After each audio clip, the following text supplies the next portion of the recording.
You're listening to Mom and Doc Talk, where we talk all things healing pans and pandas with an emphasis on homeopathy.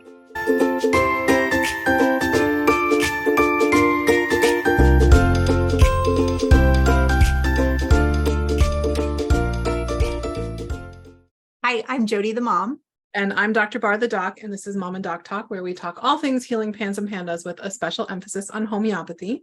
And today we're talking about pans and all the little things that really affect pans. Things that if you're not a pans mom and you don't know, and you're not a pans provider and you don't know because you've just seen it so many times, you might have people look at you a little askance if you say it, that affects you, or you might even look at yourself and say, could this really be making things worse? Believe it or not, there's a whole lot of little things like that. And we're going to talk about it today. Jody, as a pans mom, what were some of the first things that you really noticed?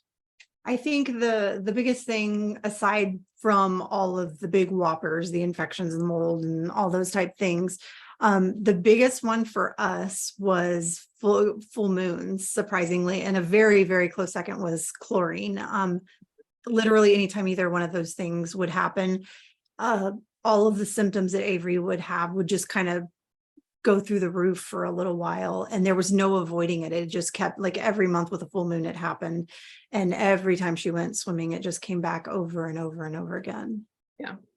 So those are things that people will oftentimes point to and say, this means this or this means this. And the reality is that there is some truth to it, but I don't think that it is 100% for most people that that's what's going on. So let's take both of those two. Are there any others that you've heard from other parents too before we start dissecting things? I know things like Wi-Fi, and some people say like the fluorescent lights at schools or stores or whatever. Mm-hmm. I know there's multiple little ones that I'm not thinking of, because there's always like little like I see mention of it, but I can't remember what they are right now. Yeah.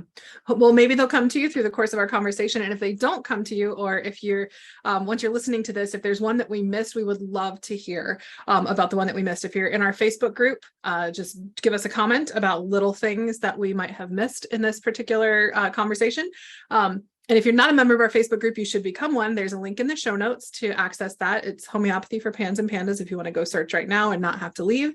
So you can go and join that if you are somebody who suspects that your child has pans or pandas. And if you don't want to be on Facebook, totally cool. You can send us a DM on Instagram, also in our show notes, how to contact us there, or send us an email. Also in our show notes. So there's lots of ways to get in touch with us to let us know if we missed something, because if we miss something, we do want to make sure we talk about that maybe in a future episode, to like, here's all the things that we missed. All right. So the moon, the chlorine issues, Wi-Fi, and fluorescent lights. So let's talk about the moon first. What most people say, what you probably heard, Jody, again and again, was that if there's worsening around the full moon, it means parasites for sure. Mm-hmm. Parasites do tend to get worse around the full moon.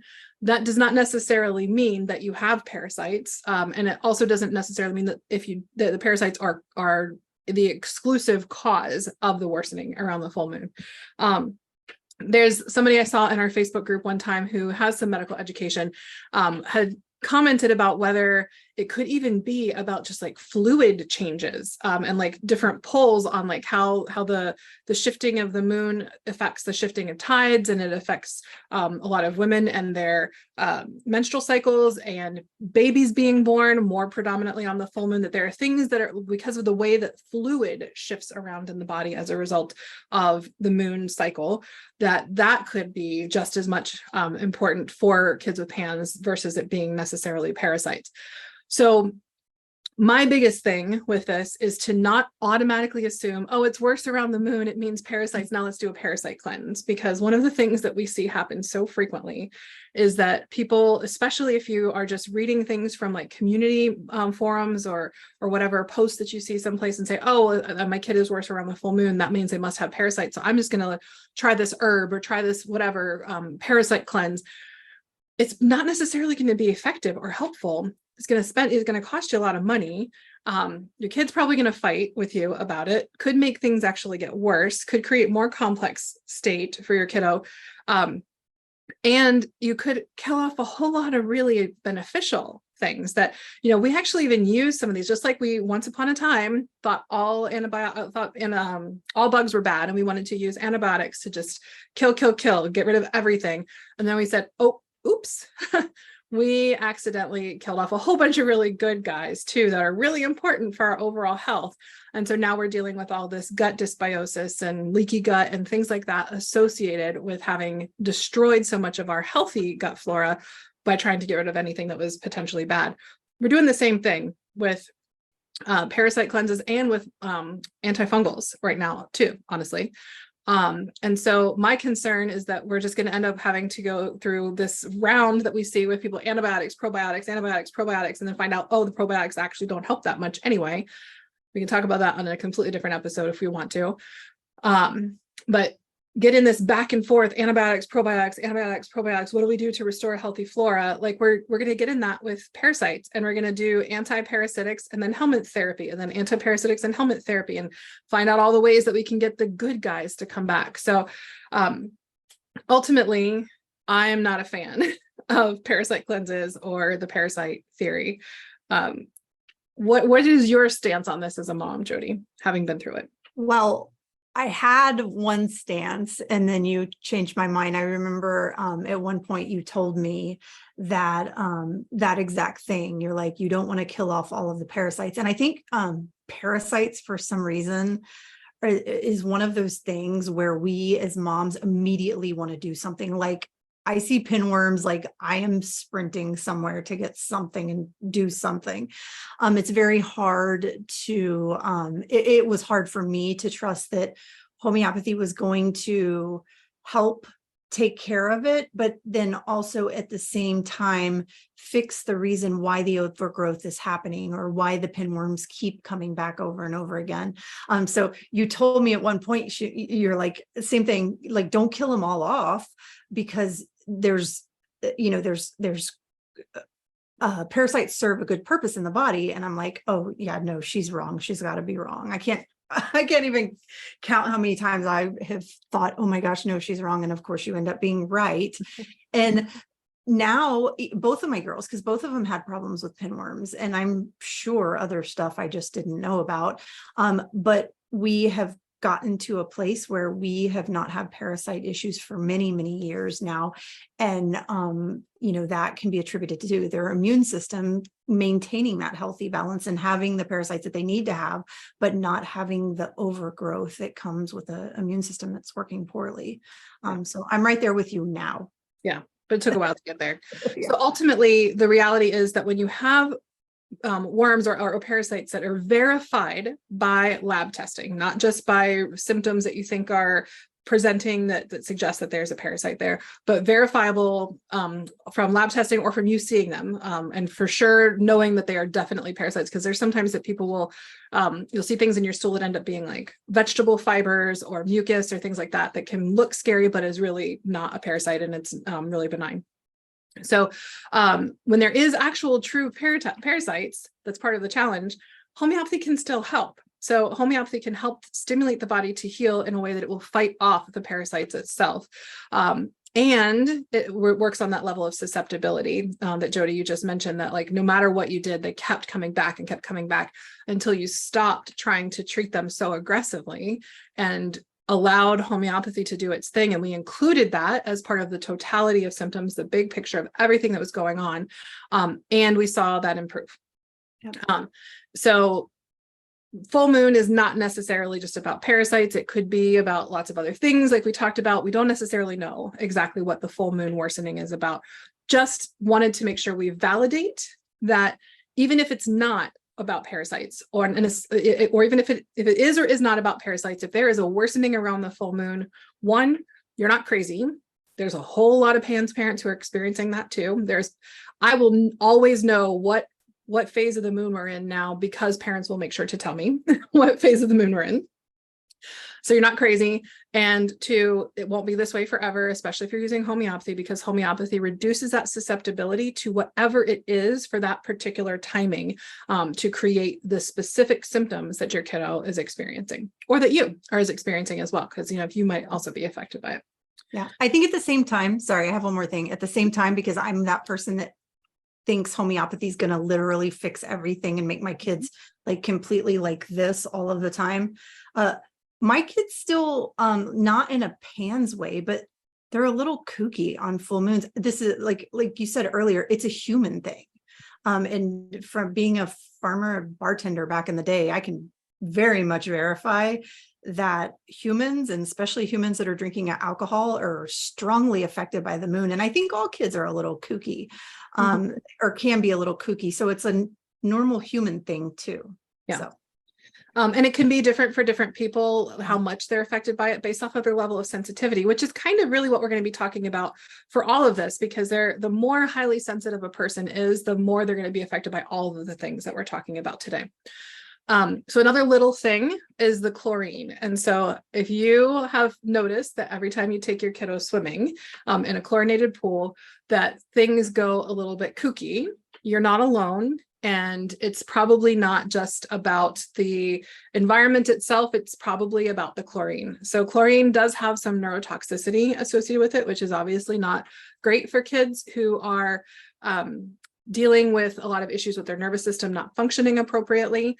That again is a susceptibility that homeopathy can address. I can't tell you how many people we have every summer in our Facebook group where we do, Jody posts every Wednesday, a hump day hallelujah, what we call it, homeopathy hallelujah, where people share big victories. And throughout the summer, invariably, we have comments about being able to go to a pool and not have a meltdown, and being able to be in a chlorinated space and not have their kiddos have a significant flare or regression. Share us a little bit about your experience, Jody. Well, first, we live in Texas, so it is hot. It's hot for a really long time. And my kids, they love to swim, but more than anything, they love water parks. I mean, they love water parks.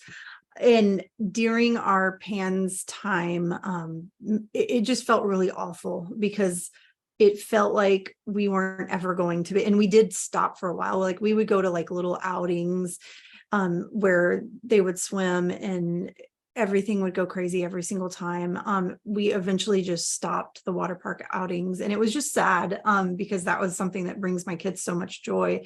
And it was like, oh my gosh, are we ever going to be able to do this again? And it felt like we weren't going to be able to. And I remember going through, Avery's healing journey as we were treating homeopathically. And it felt like, we went for a while and she was still struggling with chlorine. But then eventually there was a couple of times where we swam and I was like, hey, like nothing happened. And then, a couple of times later, she had a little flare, but then the further we got into it, it was happening less and less. And then eventually, once her immune system kind of caught up and was doing all this stuff like it should, she was fine, no problems whatsoever. She was so fine that we ended up, whenever we moved, we ended up putting a pool in because we're in Texas and it's hot all the time. And we want all the kids coming over here to play. So we ended up putting a pool in. That's how okay she was. And that was something that was, well, along with everything else, it was permanent. It's stuck. It's still like, she swims every single day for at least an hour, and she's totally fine. It's no longer an issue for her. Yeah. So like we said, it's about the susceptibility to having this atypical response to chlorine. Because if you think about it, like most people can go to a pool and they're not going to have a substantial flare and like get really aggressive or get really anxious or have intrusive and repetitive thoughts or start to tick or anything like that. So it's about having the susceptibility to this response. The trigger is not the problem. It's the way that we respond to it that gives us insight into what's going on in the body that needs that nudge to heal. Yeah. All right, I'm going to lump the last two together, the Wi-Fi and fluorescent lights, because that's really related to EMF, right? To electromagnetic frequencies. And that is something that I sort of bring together to in the concept with these kids with PANS and PANDAS being just really, really hypersensitive to the things around us that like are not great for any of us, but that we're all just significantly less reactive to than these really, really sensitive kiddos. And so if you feel like your kiddo gets worse, if they're in like, near the Wi-Fi, or if you notice that the Wi-Fi is down and like or power's out or whatever, and your kiddo is doing better during that period, or if they happen to be near a cell phone tower for a while and they are doing worse, that again, you're not alone. This is a phenomenon that a lot of parents witness. And as a provider, these are things that I have seen substantially improve to resolve for people who have PANS and PANDAS, so that they can be around those things and not have it really negatively impact them, or they might not even notice it. So this could include like electric transformers. It could include like solar panels. I've had some kids talk about being really sensitive when they're around solar panels. Anything that can like really give off a lot more of that electromagnetic frequency. Yeah. I don't recall you having a lot of those experiences, Jody. I was just thinking about it. I remember Avery, whenever she used to play on the iPad, whenever she was back in like full on PANS mode, I remember her cheeks would get really red, and then behaviorally she would have like significant changes, and whether that was like whatever the games or whatever she was playing due to the chemicals. But I could like see, I could see that like cheeks getting all red, and it wasn't from an anger thing. It was literally just when she was playing on the computer. Yeah. So I don't know, maybe that was a little bit of a reaction there. Yeah. I probably had PANS as a kid, right? We've talked about that. And I still, like, if I'm on my computer for a really, really long time, my little like already kind of ready cheeks get redder as well. So and again, I'm like a more sensitive person than the average person. So yeah, makes sense, right? But ultimately, all of these tie back to being hypersensitive to things that could impact all people. They're just substantially more impactful for kids with PANS and PANDAS, and impactful in a specific way where we see a flare of these neuropsychiatric symptoms. And when we address this using homeopathy, and we address this susceptibility and their unique susceptibility, we see these things start to resolve. So whether there actually are parasites, whether there actually is an overload of toxic burden, which we'll talk about in more detail in a future episode, homeopathy can help address all of this. Any final thoughts for moms and dads listening or anybody, whether you're mom or dad, anybody listening, whether you on like these small things that I think that this right here is a reminder of the importance of fixing the inside, so you don't have to spend forever fixing the outside, right? Because these are all outside things, and we could literally spend our entire lives trying to manage all of these things. But instead of now managing all of these things, with Avery, we've fixed the inside. So she's able to live in the world regardless of, what the outside, what effect is on her. And her body is functioning the way it should be. It's managing, what it should be. And it's just so important to fix inside to be able to do everyday life in a healthy manner. I think the last thing that we should really talk about is the fact that, yes, all of these things can and will be helped with homeopathy, and they're not going to change overnight. So there are things that people will need to do to help mitigate reactions to them while they are on their healing journey, while they're working through with using homeopathic remedies. And so, if you notice that there is a worsening around the moon, there's not a ton that I have seen shared or that I've gleaned from working with clients that this is a surefire way to manage this or to mitigate the response, other than just understanding, maybe tracking the moon, and like if they happen to be getting a little bit worse, or maybe not tracking the moon, because I think in some ways you invite it when you track. But maybe if things are getting a little bit worse and you're not sure why, maybe just checking to see where you're at in the lunar cycle. And in those cases, just giving yourself a little bit of grace. And see, and that might be a good opportunity to, do a little tape test on the bum to see if there are any actual parasites that are contributing to it. And then working with your provider to see if something is warranted in that particular situation as an additional anti-parasitic or a specific anti-parasitic. As far as chlorine, was there anything that you found useful, Jody, with chlorine? No, I know that there's people had mentioned doing vitamin C sprays. I didn't ever try any of them. All of these things, I feel like I managed with mindset. Like I know it's going to be a rough 2 days. Like deep breath, we can do this for 2 days and we'll be all right. Yeah. So I've also heard the vitamin C spray. I don't know for sure. There's not been any studies that I'm aware of that show that that's really effective. But making sure that you get your children like washed as quickly as possible, Yep, and like that's thoroughly that. washed as soon as they're done with swimming, I think is also really important. Whether the vitamin C spray beforehand will do anything to help prevent it, I don't know.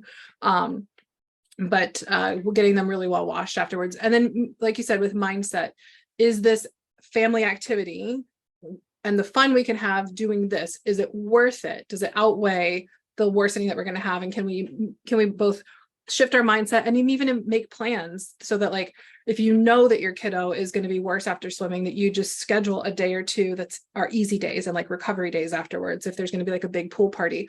Or if you know, then like you don't even have to look whether the lunar calendar, like at the lunar calendar, because you know it's becoming a full moon because of how your kiddo's doing. Maybe you schedule your life around like those days we just don't have big events, or we decline anything around that time. Yeah. And then as far as like sensitivity to electronics, I don't know of anything that is really like, there's lots of devices that are out on the internet to try and help you with like impacts from EMF. I don't know that any of them work. They all claim to have studies behind them. And I think many of the studies that I have looked at are pretty dubious. So I think that in many cases that they're just spending a lot of money to give you peace of mind instead of you just shifting your mindset about it.